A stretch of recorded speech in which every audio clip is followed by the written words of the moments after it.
Welcome to the Fire and Earth podcast with your hosts, Jason Mefford and Kathy Groover. Fire and Earth, giving you the keys to unlock your limitless potential.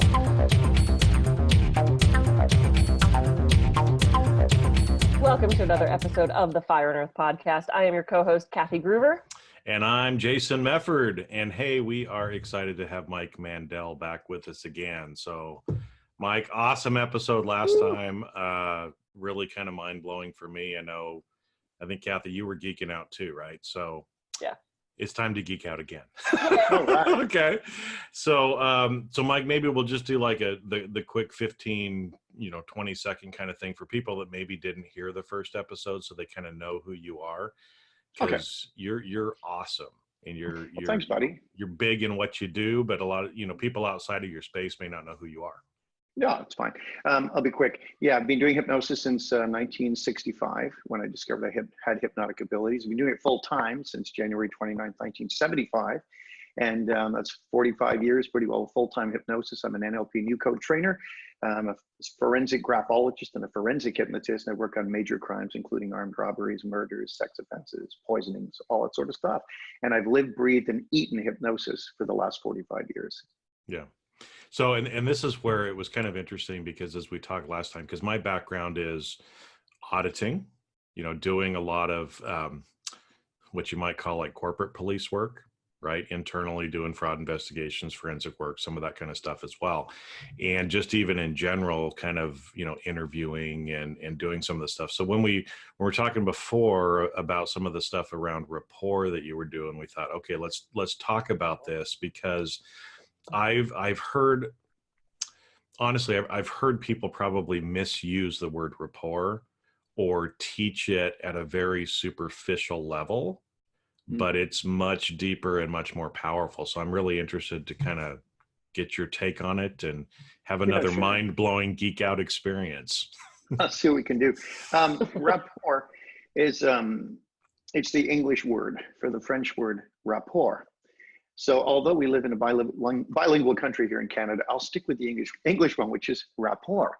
But there's two different kinds of rapport. There's hypnotic rapport, and then there's a rapport in NLP terms, neuro-linguistic programming. So the hypnotic rapport basically states that if someone is in a deep trance, they will only respond to the hypnotist and will selectively delete vast portions of their experience like other people in the room. Now, naturally, the hypnotist can bring someone else into that loop and have them respond to them as well. But it's basically this powerful psychodynamic loop between the hypnotist and the subject or subjects. So they're powerfully relating to each other. The NLP term of rapport is when we apparently at least seem to enter someone else's model of the world, thereby building a bridge of communication that is very strong, very robust, and very powerful.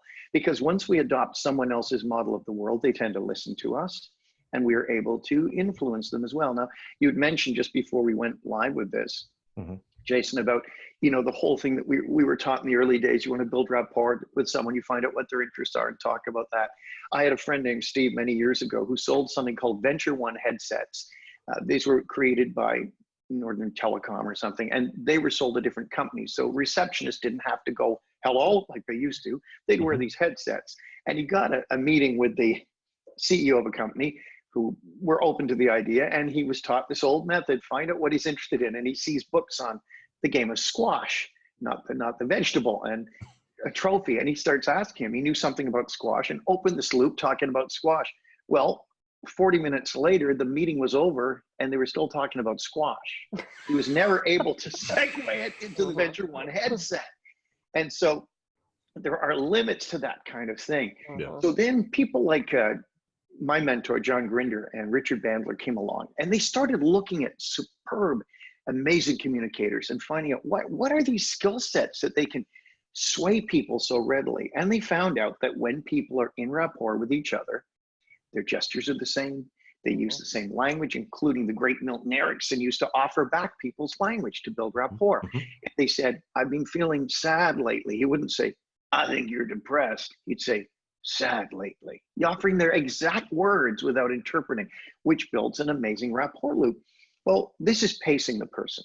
And we were taught to do things like tilt your head, your spinal tilt, match their spinal tilt, all of these things. And these things definitely work. a number of years ago, and then I'll tell you the ultimate rapport secret. This will be your takeaway. Yeah. It's a good one. So a number of years ago, I had an old printer I was selling. It was a dot matrix. If either of you are old enough to remember them. Yeah. Oh, yeah. This does 3 pages an hour. It's amazing, right? So I wanted to switch to a LaserJet 4 Hewlett Packard, and I had to sell this piece of junk. So I put it in the buy and sell. It was sort of like Kijiji back then. And I marked the price up by $25, what I expected to get. So the person could talk me down and feel like they're getting a deal. Standard negotiating technique. This guy comes around to my house. He made the appointment to see it. He's brought his friend with him. His friend is the computer expert and is going to determine whether he should buy it. So I look at his friend. He's got a jacket on with all these ham radio crests. Peterborough, Ontario, 20 megahertz, Jamboree, like all this stuff. Now, my dad was a ham radio guy. He taught radio in the British Army. He was VE3 FBO. That was his call sign in Ontario. I knew just enough about it to fake it. And I said, hey, you're into amateur radio. Yes, are you? And I said, well, no, not actually. And I saw him deflate. He went, oh, the disappointment. And I said, but my father was VE3 FBO and he worked in the British Army teaching radio, and the guy starts to light up. I said, tell me, how's the gray line DXing? What kind of skip are you getting in the tropical bands? I've now used up the totality of everything I know about radio, but this guy is switched on like a light bulb and he's getting very animated. Now think about it. What do you feel like when you're talking about your favorite subject? You feel great. Yeah. And he's getting very animated, the computer expert. We haven't looked at the printer. And he's saying, oh yeah, you know, we're on the 11th year low cycle of the sunspots and this, and tropical bands are shut down. And as he's moving, he's nodding his head and I start nodding with him. And as he gestures like this, I ask him a question, I gesture the same way. We get this amazing psychodynamic loop of rapport between us. And I'm repeating back his words, oh, tropical bands, oh yeah. And now, about 2 minutes of this, I can now lead and he will follow. Yeah. So his friend says, well, what about the printer? And I did this gesture. I went, well, it's a good printer at a fair price. And the guy did the exact same thing. I was aligned beside him against the guy who wanted the printer. And he did the same gesture. He went, it is a good printer at a fair price. Same gesture. The guy paid full price, didn't mark it down at all. Wow. I remember standing with the money at the bottom of my basement stairs at the rec room, laughing insanely and thinking, this is a power so great, it could only be used for good or evil. So that's when I was doing the old style rapport, matching and mirroring, offering back their language, changing the vocal tonality to match theirs, talking in the same system. If they're very visual, do you see what I mean? Do you see what I mean? How does that look to you? I'm not going to say, well, I feel all of that stuff. But here's the takeaway. Everything changed because one of my two mentors, John Grinder, when I was studying with him, we brought him to Toronto a couple of times. And he said, we used to do all that stuff. He said, here's the ultimate rapport secret. And I always credit the source if I can. And this is him. He said, simply pretend congruently that the person you are dealing with is the most fascinating, important person you have ever met in your life.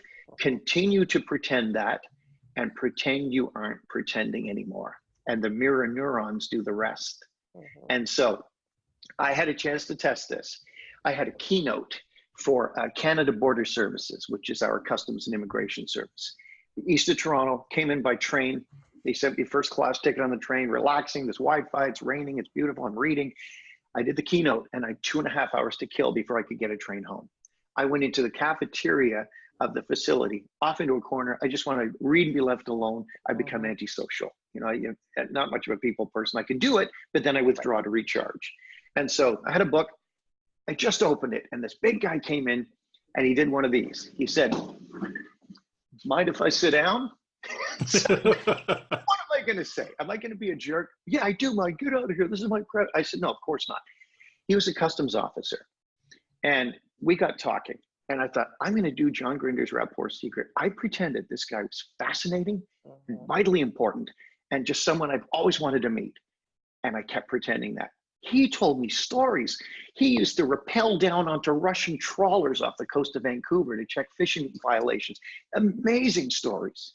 And after 2 hours, I had to go. And the time was gone in a blink. And he stood up and he shook my hand. He said, thank you so much for taking the time to talk to me. I said, no, thank you. I said, this is one of the most interesting discussions I've ever had in my life. And I meant it. And the rapport did it, the mirror neurons. You know what? Everybody's got a story. Everybody's got something of value to offer. Sometimes it's a diamond in the rough. And when we open that communication loop with them, it can be absolutely astounding what happens. Yeah. That's fabulous. And two things came to mind as you were talking about that. When I was looking for a new place to live, I can build rapport quickly, and I'm very outgoing and I'm very personable. And I showed up to look at the place that I'm living in now, and I'm ready to like, wow, this guy. And he was so low key and so and such an engineer. And I'm like, oh my God, I cannot go with this guy like blah, blah, blah, blah, blah. I would have scared the crap out of him. So I pulled out, very calm Kathy. And I'm like, this is a really nice place. You did a really good job on this. And I used his language and used his words. And he was clearly auditory because he kept saying things like hear and listen and da da da. So I picked up on that, matched his rapport, and I have a phenomenal place to live. The other one is Jason and I so much have talked about expectation, and you dread going to the in-laws for Thanksgiving and you don't want to go, and you build up this whole thing about not wanting to do it. If you just tell yourself you're excited to do that thing and you build that, it's same thing, the pretend you're not pretending, is building up the excitement of I get to get in the car and I get to go see these people and I get to have this great meal. The more you build that up, and it sounds like that's what you were doing with this guy, is just like finding it so fascinating and so exciting to talk to him until you're no longer pretending. I think we can do that with situations as well as people. And we so often build up this negative expectation, and then, well, how's it going to turn out? It's going to be horrible, right? Mm-hmm. Kathy, you're so right on with that. And that's the next point. So you've nailed it perfectly. You take something you have to do, and in your self-talk, you change it into something I get to do. Yeah. And immediately everything changes. Yeah. I have to, we're working on a new product, an anxiety product right now, which will hit anxiety right in the center and make a lot of people feel better. And I'm writing all of this. And instead of getting up and saying, oh, I have to work on that all day, I say, I get to sit in my office and look out at all these beautiful trees that are changing color, play whatever the heck music I want, and just hang out by myself and have a blast all day. And that makes me want to do stuff. Now I'm back in rapport with myself. We're back to Erickson saying, your clients or patients will become your clients or patients because they are out of rapport with their own unconscious minds. And if you think to the last podcast, we talked about ego states. We are integrated to the degree that our ego states have rapport with each other. Then they pop in and out when needed. Otherwise, we get all this people saying, oh, I should do this, but I want to go to Bahamas, but clash between different parts of ourselves. Rapport internally, rapport externally. Life gets a lot better. Well, that's interesting because you bring that up. I mean, because again, so most of the stuff that I've heard around rapport, the stuff that I've taught people is kind of that NLP, side of it. And, but I love what you said there, about pretend that they're the most interesting person in the world and just keep doing it until you're no longer pretending. Because I've had a lot of discussions with random strangers like you had. And it is, a lot of times you walk away and it's like, man, that was just freaking amazing. Right. Yeah. I love humans in that way. And when you can actually kind of break that down, then you actually do have that true rapport with other people. Yes, we probably have to start pretending by, doing some body mirroring, by doing some keyword backtracking or using their words. But the more that we do that, eventually kind of those barriers and everything falls down, and we're just literally in rapport in the moment with them. In the moment. Yeah. In the moment. And so I'll talk about that a lot of times with mindfulness, right?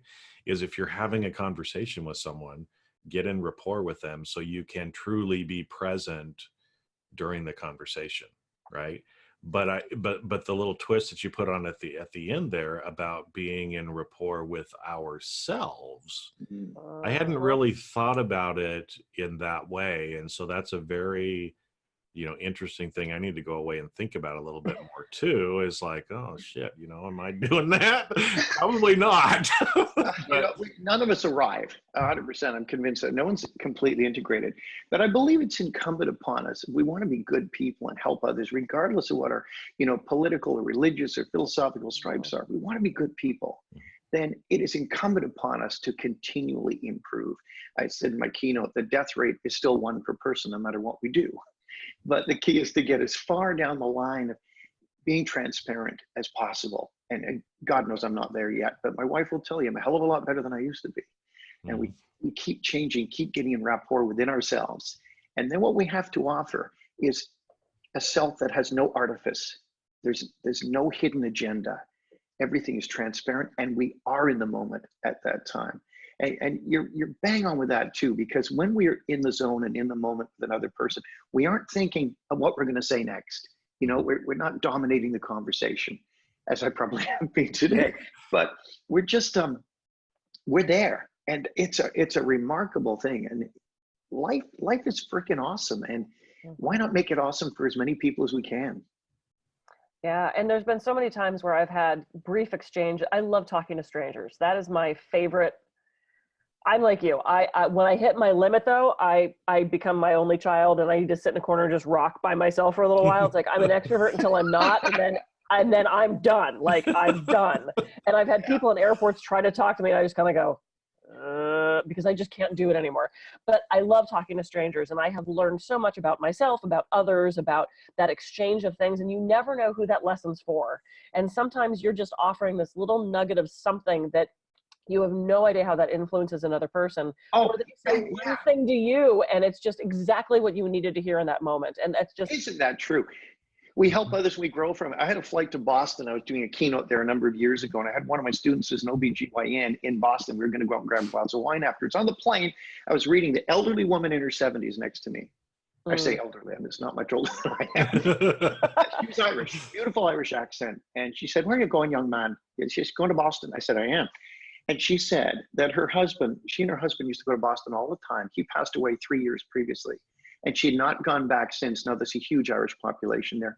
And she was looking to go to a lot of places. They had loved going together. They had a good marriage, but she was afraid it was going to stress her out, and it was going to be overwhelming grief. And I said, you know, it reminds me of a person I spoke to once. I switched into hypnotic language and tranced this woman out on the plane without her knowledge. And we got to the other end, and she said, "Do you mind if I pray for you, young man?" She said, "Young man, sure, pray for me." So this Catholic woman prays for me, not knowing that, you know, as a Presbyterian, we were the reformers. But I said, glad to. We got our luggage, and she said, "You know, something funny's happened in this flight. I'm really looking forward to going to Boston now." And I said, "That's right." And that's the thing, you know, rapport with her. And the rapport was all based around the fact that she was Irish, and I loved Ireland, and it stayed there at Lachine Castle. That opened the door. Then she started to unpack her life, and I was able to hypnotically intersect her as a result of that. But without rapport, I'd be just talking to the wind. Mm-hmm. So maybe if you can give us, you know, because I think at the beginning we talked a little bit about some of the basic things that you might do, right? If you're trying to build rapport with someone else. And having the conversation, right? I mean, trying to find out what they're interested in, you know, talk about some of those things. You can start to do, you know, the body positioning, the keyword backtracking type of stuff. But when we switch that to ourselves, I guess, what are some of the things that we should be doing or trying to think about with rapport to ourselves? Right. Because again, that's where it's right. It's a little harder unless we're like looking in the mirror and it's like, oh, I'm going to cock my head this way. Well, I'm already cocking my head that way. So that doesn't really work. Right. No, and I do talk to myself out loud, but it's like, I usually don't respond to myself out loud. So, oh God, I do. Oh, do you? Okay. Well, maybe I do. But, only child. Sorry. Sometimes you need expert information. You go to the best. So what are some things that we can do? Like being in rapport with yourself or with another person? No, with ourselves. With yourself. I highly recommend you pick up one of the fine books written by Dr. Gordon Emerson out of Australia. It's Australia, New Zealand. I'm 90% sure it's Australia. He's written great books on ego state theory and on resource state therapy. And resource state, Emerson's gone further. He treats all the subpersonalities as resources we can draw from. And it helps us integrate. It gives us the means of creating a healing hand where we put our most healing, nurturing ego state, we get it to agree to be in our hand. And then we find parts of us that are unhappy and we treat them by putting our hand on our heart and letting the two ego states actually build neural pathways. That's what's happening. It's what's happening with NLP. This is the wonder of a lot of the stuff that my friend Melissa Tiers teaches, is that we're not just talking people into things. We're changing the wiring of their freaking brains. Yeah. And this is yet another way. Emerson's stuff is absolutely fantastic. I highly, highly recommend it. And it's, I had a tremendous point there. But I'm at an age now. Right on the screen, it's just gone. Oh crap! It's gonna get worse for me then, because I already do that now. Oh, shit. Way worse. Oh, thanks, Mike. Well, no, but I mean, there's a tip again, right? You said even trying to see that other ego state in your hand, but then again, you're using multisensory stuff where you're then actually touching, and we've talked about some of that before, even with like self-love, even the whole giving yourself a hug. Definitely. It seems a little crazy, but it actually works, right? It's not crazy at all. It's not crazy at all. Ego states that desperately need to be nurtured. And if anybody Googles Mike Mandel keynote, Hypnothoughts Live 2019, you'll hear my story. I delivered a keynote. The entire keynote is in hypnotic loops. And in that, I give my story about healing, my first healing of an ego state that went back to 4 years old. And when that healed, my whole life changed.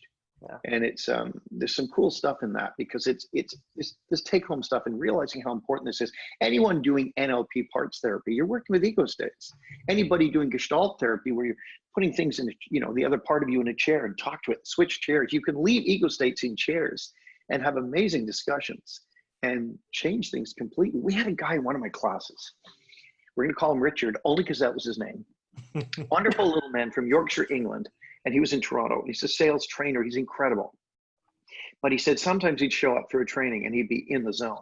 He said other times he'd show up and he'd feel timid and afraid to go and speak. And he said, and I said, this is an ego state problem. So we dealt with it in front of the class, put him in a trance, asked his ego state that's powerful and amazing, that deals with the speaking engagements really well, to come forward and tell me when you're here. This little guy, this voice goes, I'm here. Whoa. I said, and what can I call you? He said, Lionheart. Now, it's not nice, Richard the Lionheart, right? That's like out of history. Yeah. So then we get the other ego state to become executive. Hypnosis will get to the deep ones. And this one was the one that shows up sometimes and is afraid. And it called itself plant. It was like a little plant that didn't want to be trampled on. Oh. So when it was afraid of speaking, it would sometimes become executive to try to talk him out of doing his job. So I just negotiated and said, Plant, will you sit in the background and let Lionheart handle all the speaking? Yes. And Lionheart, are you willing to okay, give each other a hug. The ego states hug, bang, his problem disappears. Every time he goes in front of an audience now, Lionheart shows up and he's in the freaking zone. It's like when I teach martial arts, I'm in my British James Bond ego state. Like he's freaking unstoppable, even at 66. I was driving with my wife on Highway 401 in Toronto, which is the busiest stretch of highway in North America. It's 16 lanes wide. And a guy in front of me, a pickup truck, a dresser fell off the back of his truck into the road in front of me. My wife screamed, and the James Bond ego state became executive and did it was just unbelievable. And later I went, shit, how did I do that? Right. Make friends with your ego states. They are resources. They can help you. Yeah, it's so funny. I had a client ask me a question a couple weeks ago, and it was, the answer to the question was something I talk about all the time in my talks. And so I went into Speaker Kathy and I verbatim told her the answer to that question. And she was on the massage table and she goes, I have a feeling I just heard your talk. Because it was so clearly like a scripted answer to this question. And I kind of thought about it. I went, oh yeah, I totally switched into Speaker Kathy, because that's a story I tell all the time from the stage. And I have to say, Mike, your keynote at Hypnothoughts last year was perfect. It was one of the best talks. I think I came up to you afterwards and told you that.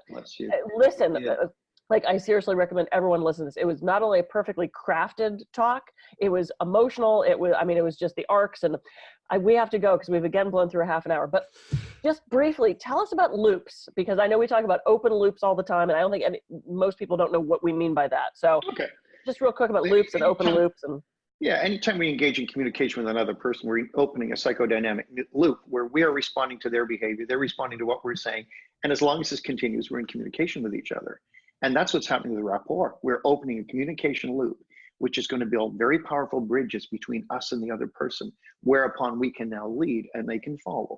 And as your unconscious mind takes in the depth of all this information, at a level far beyond that which you had previously thought capable, you can permit yourself to not only take all of this in and apply it perfectly, flawlessly, and glanatively, but every conceivable part of all of your ego states can build rapport with the others and enable you to communicate flawlessly, effortlessly, whenever you're in the situation when it's already required and wide awake now.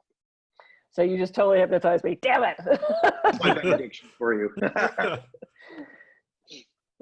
And that's why rapport is so important, right? Because we are establishing those communication loops, whether it's within ourselves and our various ego states or with other people as well, right? Because that's really when the connection and the mindfulness, the presence, everything really happens. That's when, it's like when you were telling the story about that man, that came up that was a customs officer, right? You guys built a connection in those 2 hours, right? That's a deep human connection that can happen actually very quickly when you get into those loops. I think so much of the time we're so superficial, so worried about whatever thing else is going on that we're not actually present. And so we're lacking so much of that connection with other humans that we desperately need, right? We become deeply superficial. Yeah, well, and that's why, again, when you do stuff, using hypnosis or NLP, it's like it's fixing those things that we fucked up before, right? Because we haven't had those connections or those other things. And so, like the story with, the plant ego talking to Lionheart and giving each other a hug, and poof, it goes away, right? Yeah. More of those connections that we can have, whether it's with live, flesh and blood humans or within our ego states, the more of those connections that we can have, right? The greater life is, the more we can actually accomplish and do anything. The more resourceful we become. Yeah.